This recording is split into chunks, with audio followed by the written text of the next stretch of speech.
السلام علیکم ورحمۃ اللہ وبرکاتہ۔ الحمد للہ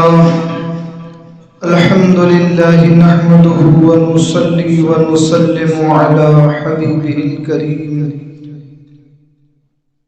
اما بعد فاعوذ باللہ من الشیطان الرجیم، بسم اللہ الرحمن الرحیم۔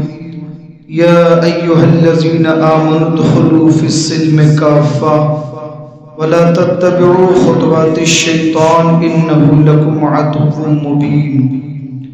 صدق اللہ مولانا العظیم وصدق رسولہ النبی الامین المعین الکریم، ونحن علی ذلک لمن الشاہدین ومن الشاکرین والحمد للہ رب العالمین۔ معزز سامعین کرام، آئیے ہم اور آپ نہایت ہی عقیدت و احترام کے ساتھ حضور صاحب لولاک فخر موجودات رحمت عالم نور مجسم جناب احمد مجتبیٰ محمد مصطفیٰ صلی اللہ علیہ وسلم کی بارگاہ اقدس میں درود و سلام کا نذرانہ پیش کرنے پڑی۔ اللہم صلی علی سیدنا و شفیعنا و نبینا و مولانا و ملیانا محمد معدن الجود والکرم وعلا آلہ و اصحابہ بارک وسلم۔ صلاة و سلاما علیک یا رسول اللہ، صلاة و سلاما علیک یا حبیب اللہ۔ معزز سامعین کرام، میں نے آپ کے سامنے قرآن مقدس کی سورہ بقرہ سے آیت نمبر 208 تلاوت کرنے کا شرف حاصل کیا ہے۔ اللہ رب العزت ارشاد فرماتا ہے، اے ایمان والوں، مکمل طریقے سے اسلام میں داخل ہو جاؤ اور شیطان کے راستے کی پیروی نہ کرو، یقیناً شیطان تمہارا کھلا ہوا دشمن ہے۔ میرے عزیزوں، میرے دوستوں، اللہ تبارک و تعالی نے اہل حق اور اہل باطل دونوں کو پیدا کیا۔ دونوں کے الگ الگ راستے ہیں۔ سب سے پہلے اہل حق کے علم بردار حضرت آدم علیہ السلام ہیں، اور ان کے مقابل میں شیطان باطل کی پیروی کی دعوت دینے کے لیے آیا،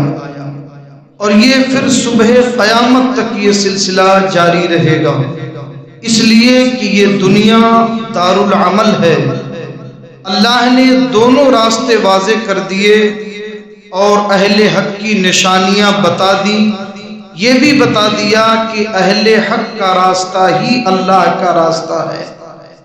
انبیاء کو پیدا کیا، کتابیں اتاری، شریعت عطا فرمائی، دلائل نازل کیے، معجزات اتارے، تمام چیزیں دے کر واضح کر دیا کہ اہل حق کا راستہ ہی اللہ کا راستہ ہے اور یہی کامیابی کا راستہ ہے۔ اس کے باوجود اگر کوئی شیطان کی اتباع کرے اور اہل حق کے راستے کو چھوڑ کر باطل کی پیروی کرے تو یقیناً اس کے لیے جہنم ہی مقدر ہے۔ اللہ تعالیٰ نے قرآن مجید میں واضح طور پہ فرمایا، اے ایمان والوں، پورے طریقے سے اسلام میں داخل ہو جاؤ اور شیطان کے نقوش قدم کی پیروی نہ کرو، اس لیے کہ وہ تمہارا کھلا ہوا دشمن ہے، اور دشمن کا کام ہوتا ہے کہ وہ تمہیں برباد کرے گا۔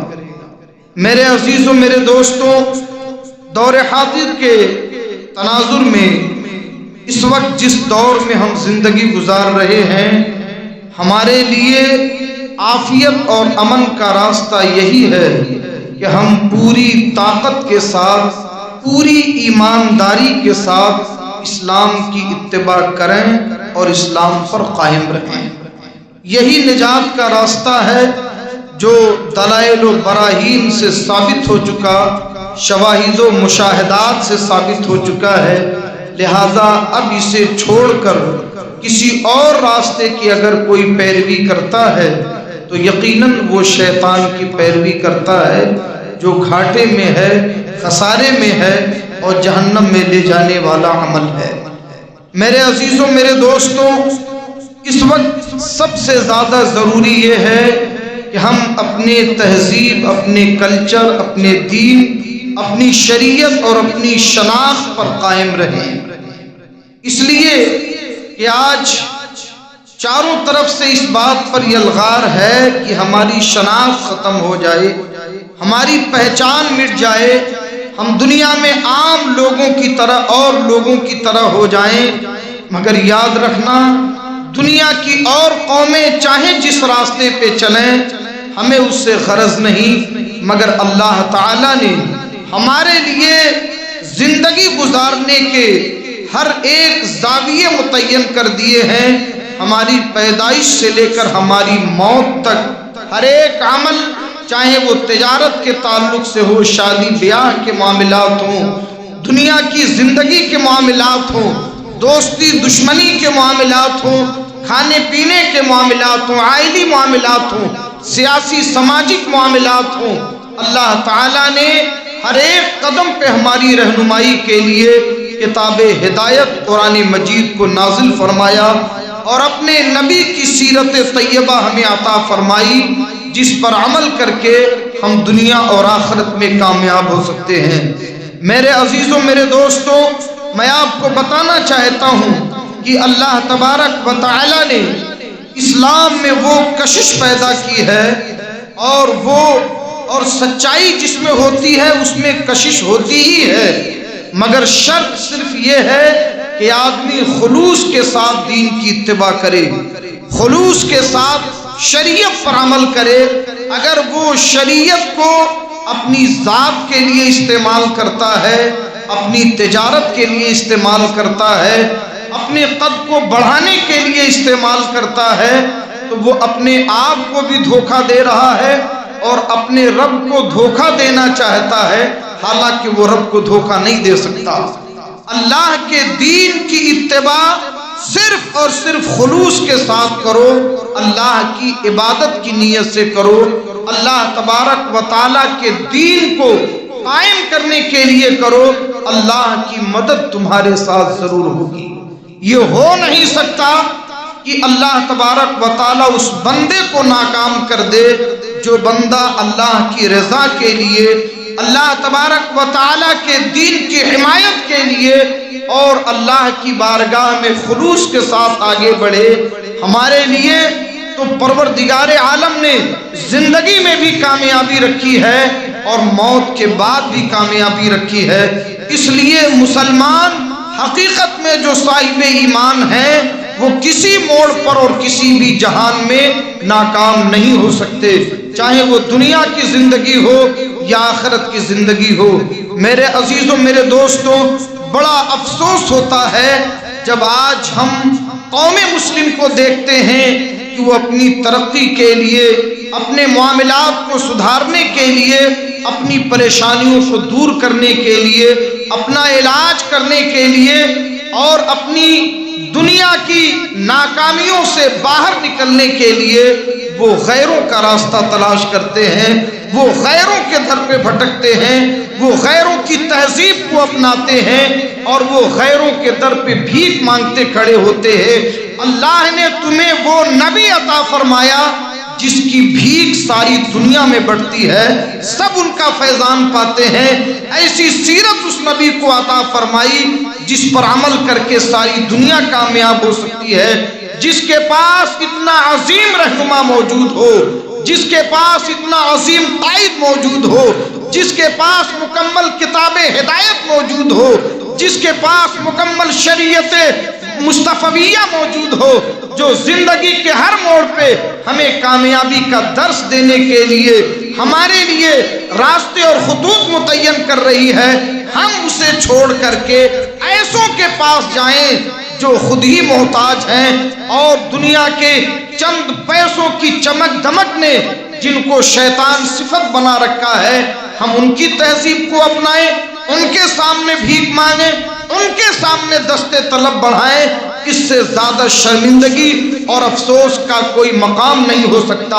میرے عزیزوں، میرے دوستوں، صحابہ کرام رضوان اللہ تعالی علیہ مجمعین کی کامیابی کا سب سے بڑا راز یہ تھا کہ انہوں نے اس بات کو مان لیا تھا کہ ہمارے نبی برحق ہیں اور ہمارے نبی کی ہر بات سچی ہے اور ہمارے نبی کی اتباع ہی میں ہمارے لیے دنیا اور آخرت کی کامیابی ہے۔ انہوں نے اس چیز کو دل اور دماغ سے تسلیم کر لیا تھا، پھر وہ نبی کے پیچھے چل پڑے تھے تو وہ یہ نہیں پوچھتے تھے کہ مصطفیٰ نے ایسا کیوں کیا، یہ کام ایسا کیوں کرنا چاہیے، اس کام کو ایسا کرنے کا فائدہ کیا ہے۔ ان کی نگاہ میں اگر کوئی چیز تھی تو صرف یہ تھی کہ مصطفیٰ نے کیا ہے تو مجھے کرنا ہے، نبی نے فرمایا ہے تو مجھے کرنا ہے، مصطفیٰ نے حکم دیا ہے تو مجھے کرنا ہے، اس کا انجام کیا ہوگا اس پر ان کی نظر نہ تھی، نظر اس پر تھی کہ مصطفیٰ کی پیروی کیسے ہو۔ اس لیے وہ اتنے کامیاب ہوئے کہ اتنے کامیاب انسان کو ان کے دور کے بعد تاریخ آپ کے سامنے پیش نہیں کر سکتی۔ اور یہ یقین جتنا مضبوط ہوگا مصطفیٰ جان رحمت کی پیروی کا جذبہ اتنا ہی زیادہ آپ کے اندر مضبوط ہوگا۔ میرے عزیزوں، میرے دوستوں، آپ غور فرمائیں، ہم نے کبھی اپنی تہذیب کا سودا نہیں کیا، ہم نے کبھی اپنے کلچر کو بیچا نہیں ہے، ہم نے کبھی اپنے معاشرے کے ساتھ اور اپنے طور طریقوں کے ساتھ، اسلامی رواداری کے ساتھ، اسلامی اخلاق و کردار کے ساتھ، اسلامی زندگی کے ساتھ کبھی کوئی سودا نہیں کیا، اس لیے کہ بحیثیت مسلمان ہم یہ مانتے ہیں اور یہ جانتے ہیں، اس بات پر یقین رکھتے ہیں کہ سب سے اچھی تہذیب ہماری تہذیب ہے، سب سے اچھا کلچر ہمارا کلچر ہے، سب سے اچھا قانون ہمارا قانون ہے، سب سے اچھی شریعت ہمارے نبی کی شریعت ہے اور سب سے اچھی کتاب ہماری کتاب ہے۔ میرے عزیزوں، میرے دوستوں، اس بات کو مان لینے کے بعد پھر مسلمان کبھی اپنی تہذیب کا، اپنے کلچر کا، اپنے کردار کا سودا کسی قیمت پر نہیں کر سکتا۔ امام اہل سنت سیدی سرکار اعلیٰ حضرت رضی اللہ تعالیٰ عنہ نے ایک مقام پر 3 نوجوانوں کا ایک واقعہ بیان کیا ہے جو ہمارے لیے درس عبرت ہے۔ آپ غور فرمائیں، جب موت سامنے ہوتی ہے اور جب موت ہماری نگاہوں کے سامنے نظر آنے لگتی ہے تو اچھوں کے پسینے چھوٹ جاتے ہیں، قدم ڈگمگانے لگتے ہیں، عقیدے اور عمل میں زلزلہ پیدا ہو جاتا ہے، اور جو لوگ برسوں اپنے عقیدے پہ قائم رہتے ہیں وہ بھی متزلزل نظر آتے ہیں۔ مگر سبحان اللہ، اللہ تبارک و تعالی نے اہل ایمان کو وہ حوصلہ اور وہ طاقت عطا فرمائی اسلام کی برکت سے کہ ایسے نازک موقع پر بھی وہ اپنے ایمان پر پورے چٹان کی طرح قائم رہتے ہیں۔ اس کی ہزاروں مثالیں ہماری تاریخ میں موجود ہیں۔ حضرت بلال سے لے کر آج کے زمانے تک آپ کو درجنوں نہیں، سینکڑوں نہیں، ہزاروں مثالیں مل جائیں گی کہ اہل ایمان کبھی اپنے ایمان و عقیدے کا سودا نہیں کرتے۔ میرے عزیزوں، میرے دوستوں، آپ ذرا غور فرمائیں، حضرت خباب بن ارط رضی اللہ تعالیٰ عنہ ہیں جن کو اس قدر ستایا جاتا ہے کہ انہیں دہکتے ہوئے انگارے پر جب لٹایا گیا تو پیٹھ کی چربی سے بھڑکتے ہوئے شعلے بجھ گئے، اور اس کے بعد ان سے کہا گیا کہ محمد کا دامن چھوڑ دو، تو انہوں نے کہا کہ اگر تم ہماری جان لے لو پھر ہمیں جان ملے، پھر ہماری جان لے لو پھر زندگی ملے، پھر ہمیں مار ڈالو، اسی طرح 1000 بار بھی ہو جائے تب بھی ہمیں منظور ہے، مگر مصطفیٰ نے جو ہمیں توحید کا جام پلایا ہے اور جو اسلام کی چاشنی عطا فرمائی ہے، اگر تم یہ چاہو کہ ہم اس کا سودا تم سے کر لیں تو یہ کبھی نہیں ہو سکتا۔ میرے عزیزوں، میرے دوستوں، امام اہل سنت سیدی سرکار اعلیٰ حضرت رضی اللہ تعالیٰ عنہ نے ایک مقام پر یہ واقعہ تحریر فرمایا ہے کہ 3 اسلامی شہزادے، 3 مجاہدین اسلام کسی ملک میں دشمن کی قید میں آ گئے اور دشمنوں نے انہیں گرفتار کر لیا۔ جب انہیں دشمنوں نے گرفتار کر لیا، پکڑ لیا اور بادشاہ کے سامنے انہیں پیش کیا گیا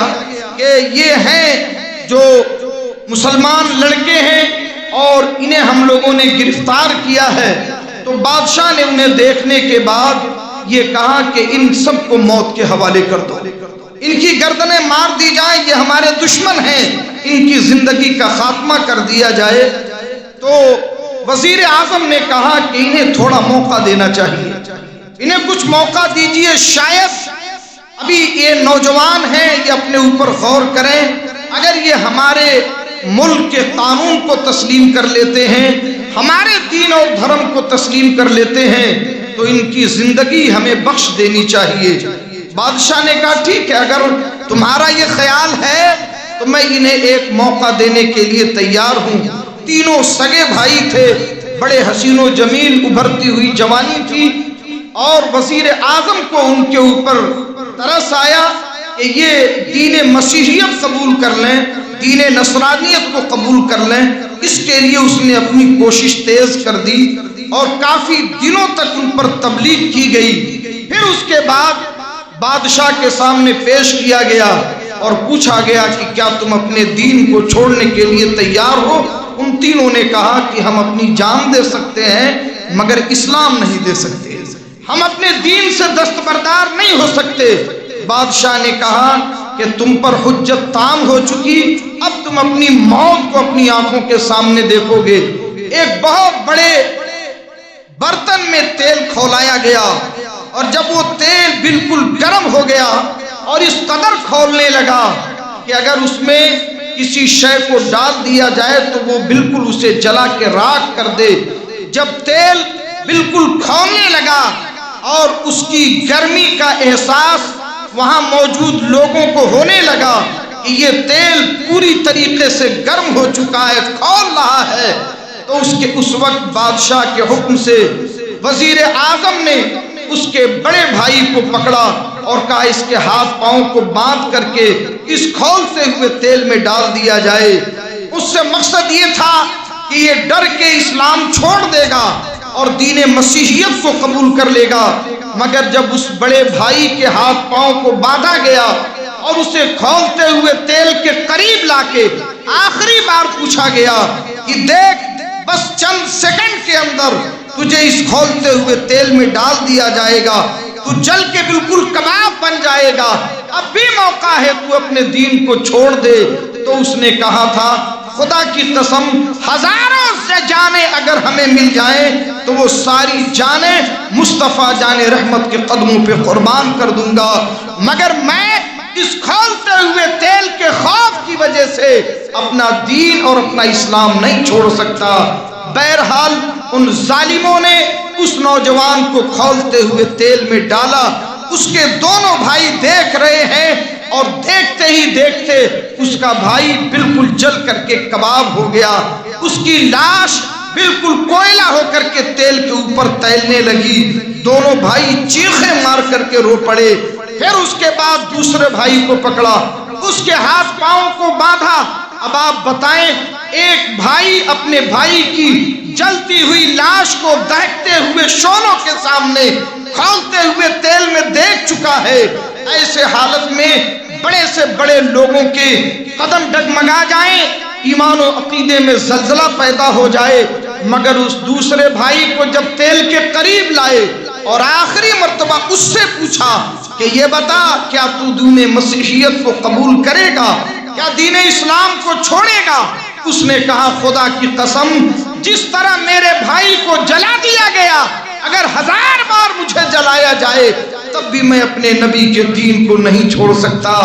بہرحال وہ منظر دیکھنے کے باوجود بھی اس کا ایمان کتنا مضبوط تھا، اس نے اپنی شہادت کو قبول کر لیا مگر اپنے دین کو چھوڑنا منظور نہ کیا، اسے بھی تیل میں ڈال دیا گیا اور تھوڑی دیر میں وہ بندہ بھی شہادت کا جام پی کر بالکل تیل میں کھول کر کے اس کی لاش کنارے لگ جاتی ہے۔ اب تیسرا لڑکا، تیسرا بھائی جو سب میں چھوٹا تھا، بالکل نئی عمر کا بڑا حسین و جمیل، بڑا خوبصورت بچہ، اسے جب تیل کے قریب لائے اور اسے آخری مرتبہ پوچھا تو وزیر اعظم دوڑ کے بادشاہ کے سامنے آیا اور اس نے کہا کہ حضور میں آپ سے ایک التجا کرتا ہوں، ابھی اس بچے نے دنیا دیکھی نہیں ہے، ابھی تو اس کی جوانی کی شروعات ہے اور یہ بچہ بڑا سنجیدہ ہے، مجھے یقین ہے کہ میں اس پر محنت کر کے میرے پاس ایک ایسا طریقہ ہے کہ اس بچے کو اس کے دین سے میں پھیر سکتا ہوں۔ بادشاہ نے کہا اگر تو ایسا کر سکتا ہے تو چل میں تجھے اس کی اجازت دیتا ہوں۔ بہرحال اس نوجوان کو، اس چھوٹے بھائی کو چھوڑ دیا گیا، وزیر اعظم اسے اپنے گھر لے کے گیا۔ اس واقعے کو امام اہل سنت سیدی سرکار اعلیٰ حضرت رضی اللہ تعالیٰ عنہ نے بھی ذکر فرمایا اور بہت سارے علماء نے اپنی کتابوں میں نقل فرمایا ہے۔ آج کے ہمارے نوجوان آج کے ماحول میں اس واقعے کو سماعت کریں اور سمجھیں کہ اللہ تبارک و تعالیٰ نے کتنا عظیم دین انہیں عطا فرمایا، کتنا بڑا تحفہ اپنی بارگاہ سے عطا فرمایا اور کتنا بڑا عظیم سرمایہ ایمان کی شکل میں ہمارے سینوں میں اتارا ہے۔ ہمیں اس کی قدر کو پہچاننا چاہیے اور اس کی حفاظت کرنی چاہیے۔ یہ ایسا سرمایہ نہیں ہے جسے یوں جہاں چاہو لٹا دو، بلکہ یہ وہ سرمایہ ہے کہ اللہ جسے چاہتا ہے اسی کو عطا فرماتا ہے۔ یہ محنت اور کاوش سے حاصل نہیں ہوتا۔ میرے عزیزوں، میرے دوستوں، وہ چھوٹا بچہ، وہ تیسرا بھائی جو بالکل نوعمر تھا، عنفوان شباب کی منزلوں میں تھا، بڑا ہی حسین و جمیل تھا، وزیر اعظم اسے لے کے اپنے گھر جاتا ہے۔ اس کی ایک لڑکی تھی بڑی حسین و جمیل، بڑی خوبصورت، جس کے حسن و جمال کے چرچے پورے ملک میں تھے اور بڑے بڑے وزیروں کی طرف سے اس کے لیے رشتوں کے پیغام آتے تھے۔ وزیر اعظم اپنے گھر گیا اور اس نے رات میں اپنی لڑکی کو بلایا اور لڑکی کو بلانے کے بعد اس سے کہا کہ بیٹی میں ایک نوجوان کو لے کر کے آیا ہوں، مجھے معلوم ہے کہ تیرے پاس حسن و جمال کا خزانہ ہے، تیری اداؤں پہ آج سارا ملک دیوانہ ہے، مگر اگر تم نے میرا یہ کام کر دیا تو میں بادشاہ کے سامنے بڑا سرخرو ہو جاؤں گا۔ اس نے کہا کون سا کام ہے؟ کہا میں ایک نوجوان لے کر کے آیا ہوں، ایک مسلم نوجوان ہے، تمہیں اس سے اس کا ایمان چھیننا ہے، اس سے اس کا ایمان چھیننا ہے، اس کی تہذیب کا سودا کرنا ہے، اس سے اس کا کلچر چھیننا ہے، اس کے سینے میں اس کے نبی کی جو محبت ہے اسے نکالنا ہے، اس کے دین اور شریعت کی جو مضبوطی اس کے دل میں ہے اسے کمزور کرنا ہے۔ اگر تو نے یہ کام کر دیا تو میں تجھے منہ مانگا انعام دوں گا۔ بادشاہ کی لڑکی نے کہا ابو جان یہ کون سی بات کرتے ہیں، یہ تو میرے بائیں ہاتھ کا کھیل ہے، میں راستے سے نکلتی ہوں تو سینکڑوں نوجوان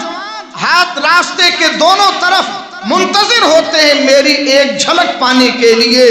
میں اسے بڑی آسانی کے ساتھ اپنا شکار بنا لوں گی، آپ پریشان نہ ہو، یہ کوئی مشکل کام نہیں۔ بہرحال رات ہوئی، نوجوان اپنے کمرے میں ہے، اسے ایک اچھے خوبصورت کمرے میں رکھ دیا گیا، نوجوان اپنے کمرے میں ہے۔ رات میں لڑکی تیار ہوئی، نیا لباس پہنا،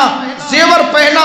خوشبو لگا کر کے پورے طریقے سے اس کے ایمان پر ڈاکہ ڈالنے کے لیے وہ اس کا کھانا لے کر کے اس کے کمرے میں داخل ہوتی ہے۔ دروازہ کھلا تھا، اندر داخل ہوئی، اس نے کھانا رکھا اور وہ مسلم نوجوان اس وقت اپنے رب کی بارگاہ میں مصلی پہ کھڑے ہو کر نماز پڑھ رہا تھا۔ رات گزرتی گئی، یہ بیٹھ کر کے انتظار کرتی رہی کہ جب یہ اپنی عبادت سے فارغ ہوگا ایک جھلک میری طرف دیکھے گا اس کا کام تمام ہو جائے گا، مگر یہ اپنے حسن و جمال کے تیر لے کے بیٹھی رہی اور وہ نوجوان پوری رات مصلی پہ اپنے رب کو سجدہ کرتا رہا، یہاں تک کہ فجر کا وقت ہو گیا۔ جب فجر کا وقت ہوا اور اس نے دیکھا کہ صبح کا ستارہ نمودار ہو گیا، وہ لڑکی اپنے نیند سے بے قابو ہو چکی تھی، انتظار میں تھک چکی تھی، وہ کھانا رکھ کر کے باہر نکلی، دروازہ بند کی واپس آ گئی، اور جب اس نے دوپہر کے وقت اس کے باپ نے پوچھا بیٹی کیا ہوا، اس نے کہا شاید آج اس کی کوئی عبادت والی رات تھی، آج اس نے اپنی رات عبادت میں گزار دی، مگر آپ پریشان نہ ہو، اگلی رات تو میرا شکار ہو جائے گا۔ دوسری رات پھر اسی طرح وہ سج دھج کے تیار ہو کر، خوشبو لگا کر پورے طریقے سے اس کے ایمان پر ڈاکہ ڈالنے کے لیے گئی۔ وہ نوجوان اسی طرح اپنے مصلی پہ نماز پڑھ رہا ہے۔ دوسری رات بھی انتظار میں گزر گئی، فجر کا وقت ہوا، انتظار سے تھک کر اور نیند سے پریشان ہو کر یہ لڑکی واپس آ گئی۔ باپ نے پوچھا، اس نے کہا شاید آج بھی کوئی عبادت کی رات تھی۔ تیسری رات پھر گئی، یہاں تک کہ 40 راتیں گزر گئیں۔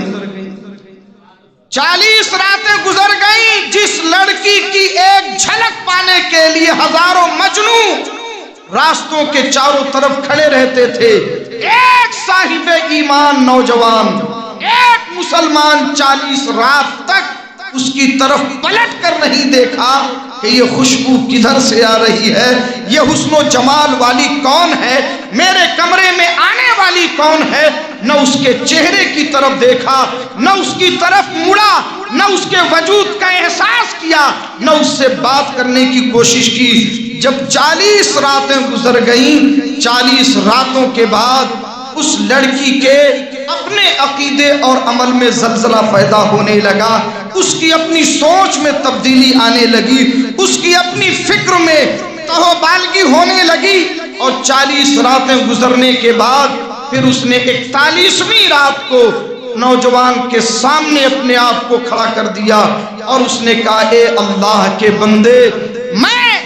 نہیں سمجھ سکتی کہ تو انسان ہے یا فرشتہ، اے اللہ کے بندے مجھ سے صرف 2 منٹ بات کر لے، میں تیری عبادت میں کوئی خلل نہیں کروں گی، میں صرف یہ کہنا چاہتی ہوں کہ میں وہ لڑکی ہوں کہ پورا ملک میرے حسن کا دیوانہ ہے، میں جس طرف نکلتی ہوں لوگوں کی نگاہیں میرے پیچھے لگی رہتی ہیں، میرے قریب آنے کے لیے، مجھ سے بات کرنے کے لیے، مجھے پانے کے لیے لوگوں میں دیوانگی ہے، جنون ہے، لوگ پیسے لٹاتے ہیں، ایمان کا سودا کرتے ہیں، گھر بار قربان کرنے کو تیار ہے۔ تو کون سی دولت لے کے بیٹھا ہے؟ تو کس کے عشق کا دیوانہ ہے؟ تیرے دل میں کس کی محبت ہے؟ تیری نگاہوں میں کون سی چمک ہے کہ تو نے مجھے پلٹ کر کے نہیں دیکھا، آج تک میری طرف ایک نگاہ اٹھا کر کے نہیں دیکھا۔ پہلی مرتبہ اس نوجوان نے اپنی جھکی ہوئی نگاہوں سے اس کی طرف چہرہ پھیرا اور اس نے کہا سن، جن کی نگاہوں میں محمد الرسول اللہ کی محبت کا جام آ جاتا ہے، اسے دنیا کا حسن کبھی برباد نہیں کر سکتا۔ ہمارے سینے میں نبی کا عشق ہے، ہماری آنکھوں میں نبی کا جمال ہے، اس لیے دنیا کا کوئی حسن ہمیں شکار نہیں کر سکتا۔ اس نے کہا اللہ کے بندے، تو جیتا میں ہاری، اگر واقعی معاملہ یہی ہے تو جس عشق میں تو مبتلا ہے اسی عشق میں مجھے مبتلا کر دے، جس کا جلوہ تیری نگاہوں میں ہے وہی جلوہ میری نگاہ میں ڈال دے، جو عشق تیرے سینے میں ہے وہی عشق میرے سینے میں پیدا کر دے۔ اس نے کہا اگر تو چاہتی ہے تو سچے دل سے پڑھ لے لا الہ الا اللہ محمد الرسول اللہ۔ وہ بچی کلمہ پڑھتی ہے اور کلمہ پڑھنے کے بعد مسلمان ہو جاتی ہے، صاحب ایمان ہو گئی۔ اس نے کہا کہ اب میں اس دیار کفر میں نہیں رہنا چاہتی، مجھے تو اپنے وطن لے کر کے چل۔ اس نوجوان نے کہا میں تو یہاں قیدی ہوں، نہ میرے پاس سواری ہے، نہ جانے کا کوئی راستہ ہے۔ اس نے کہا اس میں کوئی پریشانی والی بات نہیں، میں نے اپنی مرضی سے تیرا دین قبول کیا اور اپنی مرضی سے میں تیرے ساتھ چلنے کو تیار ہوں۔ اس نے 2 گھوڑے منگائے اور ان 2 گھوڑوں کو لے کر ایک پر اس نوجوان کو سوار کیا، دوسرے پہ خود سوار ہوئی، اور ابھی فجر طلوع ہونے میں کچھ وقت باقی تھا کہ یہ دونوں اس شہر سے نکل جاتے ہیں۔ شہر سے نکل گئے اور نکلتے چلے گئے، جب کافی دور پہنچے پیچھے سے گھوڑوں کے ٹاپوں کی آواز آئی اور اس بچی نے گھبرا کے کہا ایسا لگتا ہے کہ میرے باپ نے مجھے گرفتار کرنے کے لیے اور تمہیں پکڑنے کے لیے ایک فوج بھیجی ہے۔ اس نے کہا کہ اللہ کی بندی، جس سینے میں یہ کلمہ اتر جاتا ہے وہ موت کی پرواہ نہیں کرتے۔ ہم اللہ کے بندے ہیں، ہمارا یقین ہے زندگی اللہ کے لیے ہے، موت بھی اللہ کے لیے ہے۔ اگر اللہ کی یہی مرضی ہے تو ہم اس پر راضی ہیں، اللہ اس سے بہتر زندگی عطا کرے گا۔ اس لڑکی نے کہا کہ ٹھیک ہے، اب میں تیرے ساتھ ہوں، تو جو کہے گا میں اسے کرنے کے لیے تیار ہوں۔ تھوڑی دیر کے بعد گھوڑوں کی ٹانپوں کی آواز اور قریب آئی، بالکل قریب آئی تو کیا دیکھا کہ چند نورانی چہرے ہیں جن کو یہ نوجوان پہچانتا نہیں تھا، مگر انہی میں سے دو ایسے سوار تھے۔ آگے بڑھے، انہوں نے اپنے چہرے سے نقاب ہٹایا تو کیا دیکھا اس کے وہی دونوں شہید بھائی ہیں جو اس کی نگاہوں کے سامنے کھولتے ہوئے تیل میں ڈالے گئے تھے۔ بھائی نے پوچھا وہ کیا تھا جو تیل میں تمہیں جلتا ہوا دیکھا؟ کہا بھائی بس جو تیل میں جاتے ہوئے دیکھا اتنا ہی تھا، اس کے بعد تو جنت ہمارا استقبال کر رہی تھی، اس کے بعد تو ہم رب کی پناہ میں تھے، اس کے بعد تو رب کی بارگاہ میں تھے، اتنا سننا تھا۔ کہا اے میرے بھائی ہم اس لیے آئے ہیں، ہم تو تیرے پاس آئے، یہ رب کے فرشتوں کی جماعت ہے، ہم اس لیے آئے ہیں کہ یہ بچی اگر دل سے اس نے دین کو قبول کیا ہے تو اس کو اپنے نکاح میں شامل کر لے، ہم تیرے نکاح میں شریک ہونے کے لیے آئے ہیں۔ میرے عزیزوں، میرے دوستوں، مجھے یہ بتانا ہے اللہ نے سب سے عظیم کتاب ہمیں عطا فرمائی، سب سے عظیم پیغمبر عطا فرمایا، سب سے عظیم دین عطا فرمایا، سب سے شاندار تہذیب عطا فرمائی، سب سے بہترین کلچر عطا فرمایا، کامیابی کا سب سے شاندار راستہ ہمیں عطا فرمایا۔ ہم اس راستے کو چھوڑ کر، اس تہذیب کو چھوڑ کر، اس شریعت کو چھوڑ کر اوروں کے پاس بھیک مانگے، دوسروں کے کلچر کو اپنائیں، دوسروں کی تہذیب کی طرف بھاگیں، اس سے زیادہ شرمندگی اور افسوس والی بات کوئی دوسری نہیں ہو سکتی۔ میرے عزیزوں، میرے دوستوں، اس لیے ضرورت ہے کہ آپ دین پر پوری سختی کے ساتھ، ایمانداری کے ساتھ، خلوص کے ساتھ، دکھانے کے لیے نہیں، ریاکاری کے لیے نہیں، اللہ کی رضا کے لیے اللہ کے دین پر قائم رہیں۔ اللہ کی مدد آپ کے ساتھ ضرور رہے گی۔ پروردگار عالم اپنے حبیب مکرم صلی اللہ علیہ وسلم کے صدقہ و طفیل ہم سب کو ایمان کی دولت سے مالا مال فرمائے۔ یہ چند اعلان